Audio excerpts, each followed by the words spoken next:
qabtay markaan la isku bilaabo marka dhag waa la isku wadaa waa ka ku dhacayso geesiyaha ku dhacayso waa tan dhinaca wiilka yarka saqiirka hadda ku dhacday dhinacan hiliblihiya yaallo dhinacan kale nin kale yaallo oo baawur beela saarna ayaga waa ka soo fiyowiin meeshan waa isku xabadayeen saddex dhimashana way ka geysteen marka waxa la yaab leh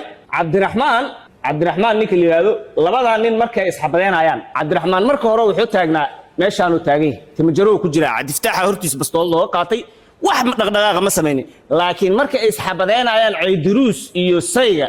ayuu asagana xabado ku ridaaya Ciiduruus oo aan arkin Ciiduruus wuxuu iska dhicinayaa Sayga laakiin ninkan kale ma arkayo waa kana bilayaan leeyahay bas waa kuwaas labaan isxabadeenayso sub marka waa kana ninka la yiraahdo Cabdiraxmaan Ciiduruus waa Saygana waa kana Ciiduruus wuxuu ku jeedaa oo qorigiisa ku wajahan yahay Saygana wuxuu qorigiisa bastooladiisa ku wajahan yahay Ciiduruus hadda Cabdiraxmaan wuxuu ku doodayay aniga Saygu is ag taagnin ku doodayay laakiin is ag taagno ee dhaxda ugu jiraan Ciiduruus dhaxda ugu jiro kaliya maxkamaddu arkaysa Cabdiraxmaan xabada wuxuu ku wadaa Ciiduruus Saygana wuxuu xabada ku wadaa Ciiduruusna qoriyo wata AK47 ah rasaasta dhinac walba u ridaya